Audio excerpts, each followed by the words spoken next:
Здравствуйте, ребята!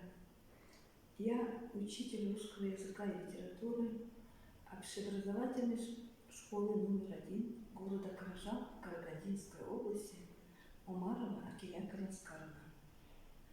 Тема нашего урока – морфология. Повторение изученного в 5 классе.